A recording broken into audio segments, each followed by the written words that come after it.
Carré n'en parle en anglais. Bienvenue à nouveau sur ce Taste de France pour cette émission de French Morning. Ici, le Taste de France, au cœur de Bryant Park, au cœur de Manhattan. Pour 2 jours, c'est 100 000 spectateurs qui sont attendus pendant ce week-end. Je vous le rappelle, le plus gros événement français hors de France. C'est Paul Ben Savage, le président du Taste de France, qui nous le répète depuis le début ce matin. Et nous avons là maintenant une table ronde qui est consacrée à la gastronomie. Ça se voit évidemment.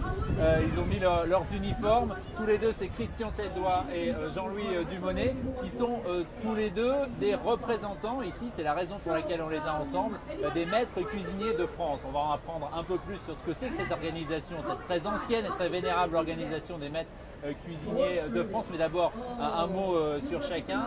Jean-Louis Dumonet, vous êtes le local de l'étape, donc on va laisser la priorité à Christian Tête-Doigt qui est venu de Lyon. On vous connaît évidemment à Lyon, vous êtes un des très grands chefs lyonnais maintenant. Vous avez 5 restaurants. Voilà, absolument. Et vous restez à Lyon. Vous n'avez pas l'intention de venir à New York? Écoutez, j'aurais très envie de venir à New York, mais bon, on va laisser faire les choses. Pour l'instant, j'ai un projet à Rio. À Rio. Donc voilà. Vous aussi, vous devenez un chef international. C'est absolument indispensable aujourd'hui quand on a la réputation que vous avez. C'est un vrai plus en tout cas, donc, parce qu'on se rend bien compte que maintenant les gens voyagent quand même beaucoup, donc avoir des implantations à l'étranger sont quand même des leviers importants pour nos maisons en France. C'est toujours la question qu'on se pose. On avait Daniel Boulu tout à l'heure. Quand on a des chefs comme vous qui ont tellement de succès, qui multiplient les restaurants, vous passez quand même encore un peu de temps dans votre cuisine? Bien sûr.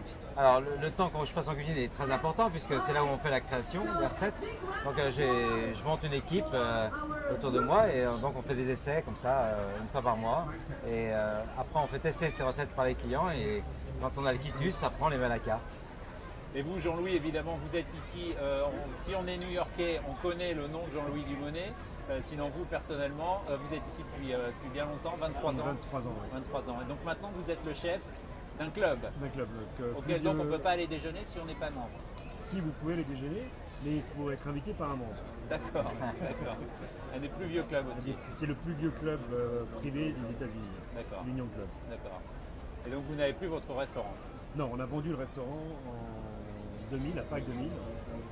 Et puis depuis ce temps-là, j'ai travaillé au Carlyle. On a monté un restaurant, ils ont monté le restaurant qui s'est appelé Dumonet at Carlyle. Et puis après, j'ai pris un petit break, je suis allé travailler dans un grand magasin à Saks, où j'ai monté 3 restaurants à New York et un à Los Angeles. Et puis je suis revenu dans le plus traditionnel en reprenant ce poste à l'Union Club depuis maintenant 6 ans. Alors on va parler un peu des maîtres cuisiniers de France.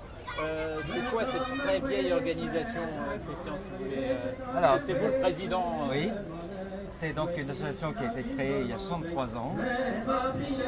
Donc, Il y a beaucoup de musique ici, il y a une bonne ambiance, mais on s'entend, il n'y a pas Parfait. de problème. Ok, alors je continue. Donc 63 ans d'existence, qui a été créée donc, par nos aînés qui ont voulu promouvoir à la fois la cuisine française à l'international et aussi s'investir davantage dans la formation des jeunes. Très bien, voilà, d'accord. Et donc il y a une filiale, Une délégation qui a été créée par nos pères avant nous il y a 50 ans.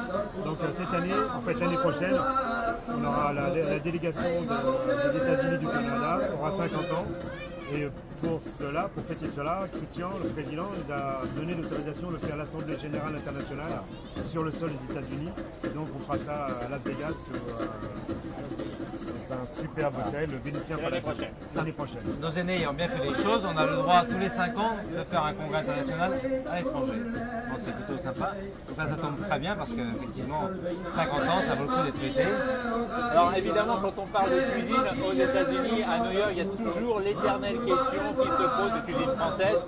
Est-ce que la cuisine française est en déclin ou pas? Un événement comme ça montre évidemment le contraire. Il y a toute cette... vous savez, on lit beaucoup d'articles dans la presse américaine disant c'est trop coincé, c'est trop traditionnel, voilà, les gens ont besoin d'autre chose en termes de cuisine.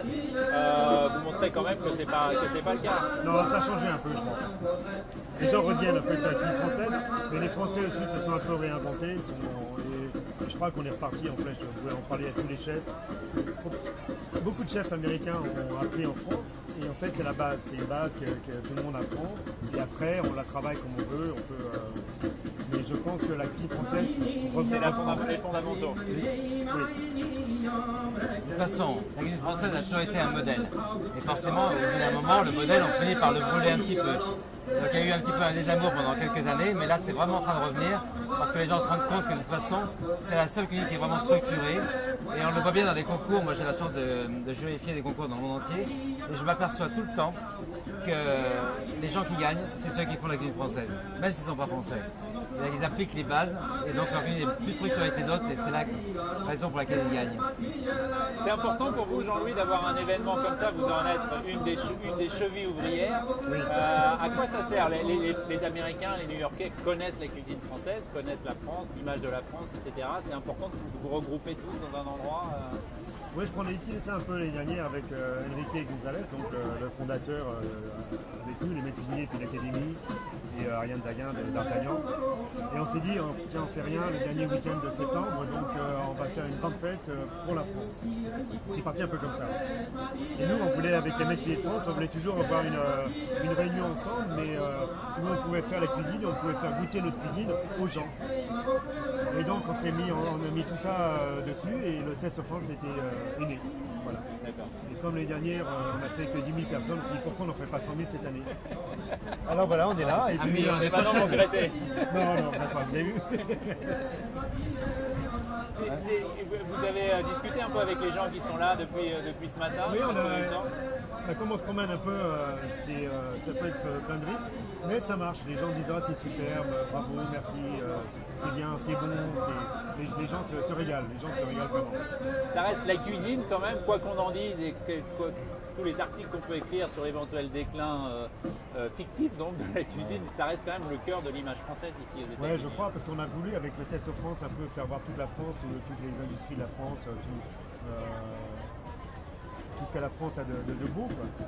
Mais je crois que la cuisine est quand même une place importante, très importante, dans l'esprit des gens en tout cas. Je crois que ça a du sens, c'est vrai qu'ils l'ont créé ici, mais en même temps ça a du sens parce que les États-Unis ont toujours eu un lien quand même très particulier avec la France. Donc ils connaissent déjà bien la France. C'est vrai que c'est important qu'on aille leur dire qu'on est là et qu'on apprécie le contact avec eux et que donc on peut leur montrer encore des choses nouvelles. Non, c'est vraiment bien, une belle image. Je pense que Test of France est amené à se développer ailleurs. Dans d'autres pays. Mais en tout cas, on n'oubliera jamais que c'est quand même ici qu'ils l'ont créé. Puis Bryant Park, évidemment, c'est un endroit symbolique. C'est vraiment symbolique. Quand on le voit sur le plan, c'est plus petit que quand on est sur place. Et bon, on a un peu ramé, je dois vous le dire, franchement, c'est vrai. Et ce matin à 2h, on avait 7 heures de retard et on est ouvert avec un quart d'heure, 20 minutes de retard. Donc on a bien rattrapé. Il y a beaucoup de monde déjà, il y en aura encore plus cet après-midi et en fin d'après-midi et puis demain évidemment. Pour revenir à vous Christian, vous êtes devenu vraiment très rapidement ces 10 dernières années, un des symboles de la cuisine lyonnaise mais aussi française. Votre nom revient très fréquemment dans les très grands chefs français. Daniel Boulud dont on parle moins en France mais dont on parle beaucoup plus ici évidemment. Pourquoi est-ce que Lyon est à ce point au cœur des grands chefs? Est-ce que Bocuse a tellement inspiré les chefs français qu'il faut être lyonnais pour réussir? Effectivement, je crois que d'abord l'histoire lyonnaise est assez ancienne puisque avant les chefs, il y a eu les mères lyonnaises qui ont écrit une cuisine tout à fait personnelle avec des bas produits et qui ont su les sublimer. Et je crois que de cette racine-là est poussé effectivement après plein de chefs, la génération à Paul Bocuse par exemple, qui eux ont su l'exporter à l'étranger et la faire rayonner vraiment dans le monde entier. Voilà, donc je crois que nous ne sommes que les héritiers de cette dynastie, un petit peu, et on essaye de faire prospérer encore plus maintenant, effectivement, cette belle image. Ça a encore du sens aujourd'hui, cet ancrage au terroir, quand on parle de world cuisine, de mélange, tout le monde fait un peu de tout finalement, tous les chefs. Oui, c'est vrai, mais on assiste quand même aujourd'hui à un vrai virage. On est plus dans le locavore maintenant. C'est vrai que c'est un terme qui est plutôt à la mode en France en ce moment. Je pense que c'est aussi. Les maîtres cuisiniers de France ont su faire ça depuis toujours. bien avant que ce soit la mode. Et c'est pour ça que quand j'ai pris la présidence, j'ai dit de toute façon, on va revenir forcément à la mode puisque nous, ça fait depuis toujours qu'on fait ça. Et grâce effectivement à ce levier qui représente aujourd'hui le locavore, on peut faire valoir que nous, ça fait depuis toujours qu'on privilégie nos petits producteurs, nos éleveurs, et qu'on fait une cuisine déjà par rapport aux produits de nos régions. Et alors, mais justement, toute cette tendance du locavore, ça a encore du sens de vouloir ouvrir un restaurant à Rio, à New York peut-être un jour bien sûr, je vous attendais. Comment on mélange les deux? Alors, il faut savoir quand même que pour moi, qui voyage beaucoup, les maîtres cuisiniers de France sont vraiment les seuls, quand ils arrivent dans un pays, à savoir réinventer la cuisine du pays avec le savoir-faire français. Et ça, c'est vraiment une particularité, je le vois dans tous les pays du monde. Si je vais en Chine, si je vais à Manille, à chaque fois c'est pareil, je découvre la cuisine locale interprétée par les Français et ça donne une couleur qui est vraiment extraordinaire. Et très franchement, je pense qu'il n'y a que les Français qui savent faire ça. Vous, Jean-Louis, vous êtes arrivé il y a 23 ans ici. La communauté française à New York était évidemment très différente. Sans doute les chefs, il y avait une plus grande part proportionnellement que c'est le cas aujourd'hui. Elle est sans doute plus diverse aujourd'hui. Il y a les gens qui viennent créer des startups, etc. etc.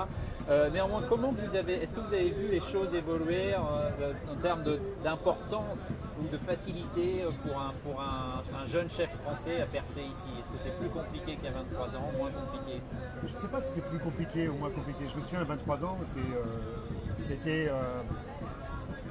New York, c'est quand même un petit village, surtout pour les cuisiniers. Et ça reste un petit village, c'est un peu plus grand maintenant, mais ça reste un petit village. On faisait des fêtes à 3 gens, on fermait le restaurant et puis tous les chefs, on nettoyait et on rouvrait à 11h pour les chefs. Et les chefs amenaient à manger, Daniel, Jean-Georges, tous les chefs, Charlie Palmer, chef américain, français, étoilé, pas étoilé. À l'époque, il n'y avait pas d'étoile Michelin. Connu, pas connu. On se retrouvait ensemble pour se faire une fête une fois tous les 3 mois et tous les 4 mois. Là maintenant c'est devenu un peu plus difficile de faire ça parce que il y a les médias sont là, il y a beaucoup de gens comme Daniel qui a 10 restaurants maintenant sur New York, Jean-Georges en a 7 ou 8. C'est quand même plus difficile de s'échapper pour ces gens-là, de venir faire une fête. Nous on a aussi du travail. Je veux dire qu'on a peut-être un peu moins de temps libre pour s'amuser qu'on avait maintenant.